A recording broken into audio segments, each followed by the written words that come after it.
الحمد للہ وحدہ والصلاة والسلام علی من لا نبی بعدہ اما بعد فاعوذ باللہ من الشیطان الرجیم بسم اللہ الرحمن الرحیم ام لهم شرکاء فلیأتوا بشرکائہم ان کانوا صادقین۔ پوچھو ان لوگوں سے کہ کون اس کی ضمانت دینے والا ہے، یا ان کے لیے کچھ شریک ہیں، اگر سچے ہیں تو شریکوں کو ذرا لائیں تو صحیح۔ آج ہماری سورہ القلم کی آیت مبارکہ نمبر 41 کی تلاوت اور ترجمہ کا شرف نصیب ہوا۔ سامعین، کل ہمارے درس مبارک کے آخری کلمات جس میں اللہ تعالیٰ نے کفار کے حوالے سے یہ بات ارشاد فرمائی کہ ان لکم لما تحکمون، کہ کیا تمہارے لیے وہی ہوگا جو تم دعویٰ کر رہے ہو یا کافروں۔ اور اس کے بعد میں نے یہ آخری کلمات عرض کیے تھے جس پہ آج ہم بات کریں گے۔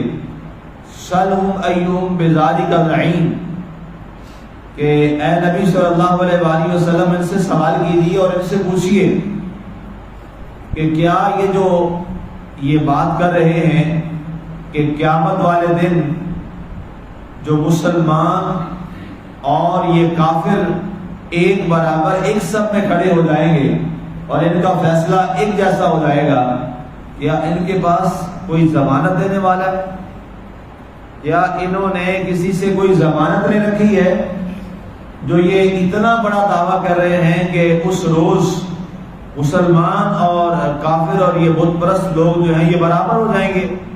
ان کے پاس کوئی ضامن ہے، کوئی ضمانت دینے والا ہے؟ یہ جملہ جس نے بولا ہے یا ان کے پاس کوئی دلیل ہے؟ کل اس سے جو پچھلی آیت مبارکہ تھی اس میں بھی اللہ تعالیٰ نے اسی حوالے سے ایک ملتا جلتا جو ہے وہ آپ نے کلام سماعت کیا۔ اور دوسری بات فرمائی ام لہم شرکاء، یا ان کے لیے کچھ ایسے شریک ہیں۔ اب یہاں اس کی دو تفسیریں۔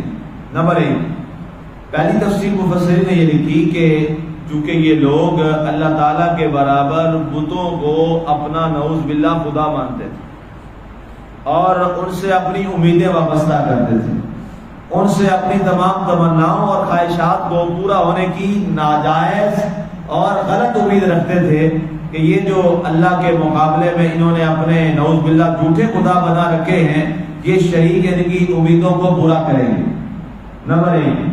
دوسری بات یہ تھی کہ انہوں نے یہ جو شرکاء بنا رکھے ہیں، یہ جو جھوٹے معبود بنا رکھے ہیں، کیا قیامت والے دن اللہ کے مقابلہ میں یہ آ کر کوئی ان کی مدد کر سکیں گے؟ دوسری بات یہ، اب ظاہر ہے اللہ تعالیٰ نے ہمیں دولت ایمان سے نوازا الحمدللہ، تو ہماری ساری جو امید کا مرکز اور محور ہے وہ کون ہے؟ وہ اللہ تعالیٰ کی ذات۔ ہم تمام امیدیں اور تمام وابستگیاں ہم کس ذات سے لگائے ہوئے ہیں؟ اللہ کی ذات سے لگائے ہوئے ہیں۔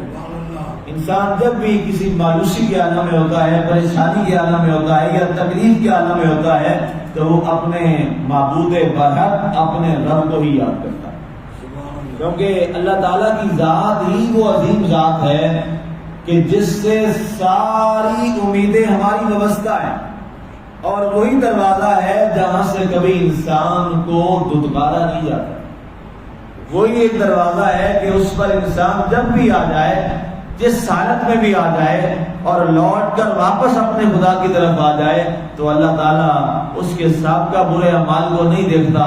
اللہ تعالیٰ اتنا کریم اور رحیم ہے اور وہ اتنا مہربان اور غفور ہے کہ وہ آنے والے بندے کو پھر بھی قبول فرما لیتا ہے۔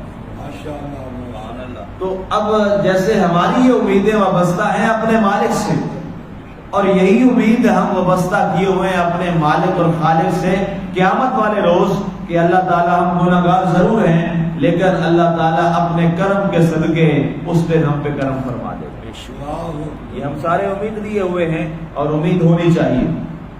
اللہ تعالیٰ خود اس کی وضاحت ہمارے پیارے نبی حضرت سیدنا محمد رسول اللہ صلی اللہ علیہ وآلہ وسلم ارشاد فرماتے ہیں کہ اللہ ارشاد فرماتا ہے ان اللہ تعالی یقول انا عند ظن عبدی بی، یہ حدیث قدسی ہے، فرمایا میں بندے سے اس کے گمان کے مطابق اس سے سلوک کروں گا۔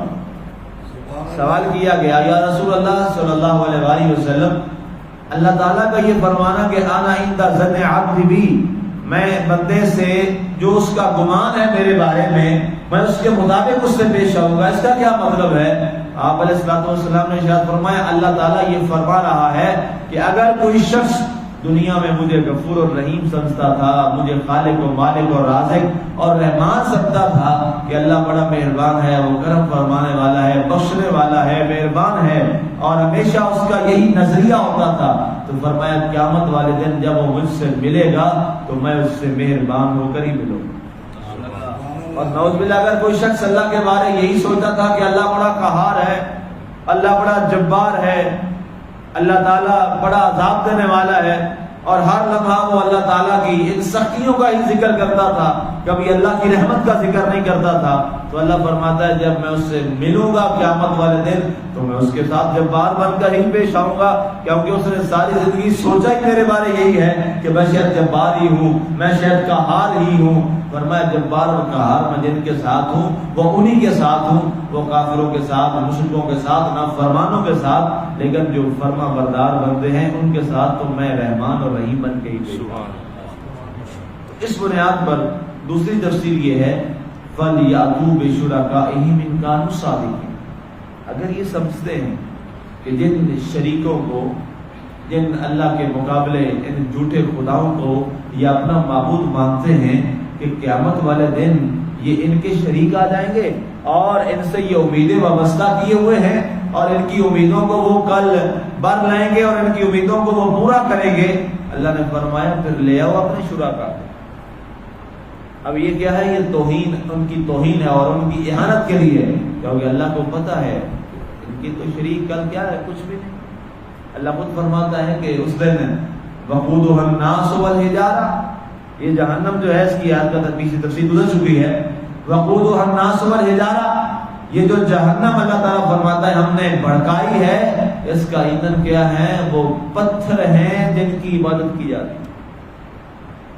اور دوسرے وقودها الناس، وہ لوگ ہیں جنہوں نے ان پتھروں کی عبادت کی، اللہ ان پتھروں کو جن کی عبادت کی گئی اور جو لوگ ان پتھروں کی عبادت کرتے ہیں، اللہ تعالیٰ دونوں کو جہنم کا ایندھن بنا دے گا، دونوں کو جہنم میں ڈالے گا، اور اللہ تعالیٰ وہاں جہنم میں ڈال کے فرمائے گا اے پتھروں کو پوجنے والوں، اے پتھروں کو سجدے کرنے والوں، اے پتھروں سے امیدیں وابستہ کرنے والوں، اب دیکھو تمہارے سامنے ہی وہ پتھر خود جل رہے ہیں، وہ تمہیں کیا بچائے؟ آج تمہارے ساتھ ان کا حال یہ ہے کہ جیسے تم جہنم میں پڑے ہو یہ بھی جہنم کے اندر پڑے ہیں۔ فَلْيَأْتُوا بِشُرَكَائِهِمْ إِن كَانُوا صَادِقِينَ، اگر تم سچے ہو اپنے اس موقف میں تو لے آؤ اپنے شریکوں کو۔ یہ اللہ نے ان کی رسوائی کی ہے اس لیے کہ وہ شریک تو نہیں لا سکے، اس دن تو کوئی اور ذات نہیں ہوگی، لا الہ الا اللہ، اللہ کی ذات کے سوا تو پھر وہاں کوئی اور نہیں ہوگا، جب حشر برپا ہوگا۔ اللہ تعالیٰ تو یہاں تک ہے کہ اللہ تعالیٰ ملک الموت جو ہے فرشتہ جو موت دیتا ہے، اللہ تو اس کو بھی موت دے دے، سارے ملائکہ پہ بھی موت طاری کر دے گا، سارے انبیاء اور رسول پر بھی موت طاری ہو جائے گی۔ اس کائنات کے اندر کوئی انسان اور جن زندہ نہیں ہوگا، سب کو موت آ جائے گی آخر میں، سب پر موت، اور آخر میں صرف ایک ملک الموت خود فرشتہ بچے گا۔ اللہ فرمائے گا اے ملک الموت، اے لوگوں کو اور ساری کائنات کو اور آخر میں ملائکہ کو بھی موت تو نے دی ہے، تو کیا سمجھتا ہے کہ تجھے موت نہیں آئے گی؟ اب اللہ تجھے بھی موت دینے والا ہے۔ پھر ملک الموت کو بھی موت آ جائے گی۔ اس کے بعد سرکار صلی اللہ علیہ وسلم کی حدیث پاک، بڑی لمبی حدیث پاک ہے، یہ بھی میں نے سنائی ایک درس میں۔ اس کے بعد اللہ تعالیٰ خود واحد احد صمد بے نیاز ذات، اب اس کی کبریائی خود ارشاد فرمائے گا ہے اس کائنات میں کوئی زمین و آسمان میں جو میرے برابر ہو، میرے جیسا ہو؟ اگر کوئی ہے تو اب بولے، کچھ نہیں ہوگا، کچھ نہیں ہوگا۔ یہی یہ سب سے بڑا مظاہرہ ہوگا، اور اظہار ہوگا اس کی کبریائی کا کہ اب روئے زمین میں کیا آسمانوں میں بھی عرش میں بھی فرش میں بھی کسی جگہ پر اب کوئی نہ فرشی ہے نہ عرشی ہے، نہ انسان ہے نہ جن ہے نہ ملائکہ ہے، کچھ بھی نہیں ہے، سب کا وجود ختم ہو گیا۔ کیا پتا چلا؟ کل من علیہا فان ویبقى وجہ ربک ذو الجلال والاکرام۔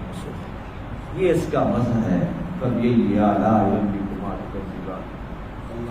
کچھ نہیں بچا ہوا اس کائنات میں، اب کچھ نہیں بچا ہوا، عرشیوں فرشیوں کا کچھ نہیں بچا ہوا، سب کا وجود ختم۔ اب ایک ہی اللہ، وَيَبْقَى وَجْهُ رَبِّكَ ذُو الْجَلَالِ وَالْإِكْرَامِ، اس دن صرف تیرے رب کا چہرہ ہوگا، بس وجہ اللہ، اس کے علاوہ کچھ نہیں ہے۔ جب 3 بار اللہ صدا لگائے گا، اسی بات میں آتا ہے اللہ 3 بار صدا لگائے گا، ہے کوئی جو میرے برابر ہو؟ کوئی آواز نہیں۔ ظاہر ہے جب کچھ ہے ہی نہیں تو آواز کس بات کون دے گا؟ پھر آواز لگائے گا، پھر آواز لگائے گا۔ جب کوئی آواز اور صدا نہیں ہوگی تو اس کے بعد اللہ پھر زندہ فرمائے گا ملک الموت۔ اب پھر اللہ تعالیٰ زندہ فرمائے گا اسرافیل علیہ السلام کو، پھر وہ سور پھونکیں گے، پھر سارے ملائکہ اور پھر سارے انسان وہ زندہ ہو جائیں گے، اور اس کے بعد وہ حشر برپا ہوگا۔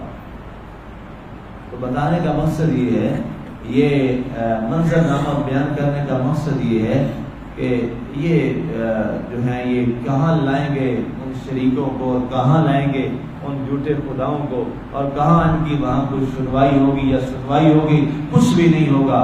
مفسر نے لکھا کہ اللہ تعالیٰ نے دوسرا ان کو ان کی احساس ندامت کی، شاید ان کے اندر دوبارہ ندامت اور شرمندگی پیدا ہو جائے اور یہ اس جھوٹے خداؤں کی عبادت سے باز آ کر ایک خدا کی وحدانیت کا اقرار کر دیں، لیکن ان کی مقدر میں ہدایت نہیں تھی۔ اس کے بعد پھر بڑی دلچسپ ایک بات ہے اور بڑی ساتھ والی ایک بہت بڑی اس پورے قرآن پاک کے اندر ایک انفرادی طور پر اللہ کی پنڈلی کے حوالہ سے اس کا اظہار ہے، یوم یکشف عن ساق۔ اس پہ انشاءاللہ اگلی نشست میں بات کریں گے۔ اللہ تعالیٰ کی ذات ہمیں عمل کی توفیق عطا فرمائے، آمین۔ وما علینا الا البلاغ۔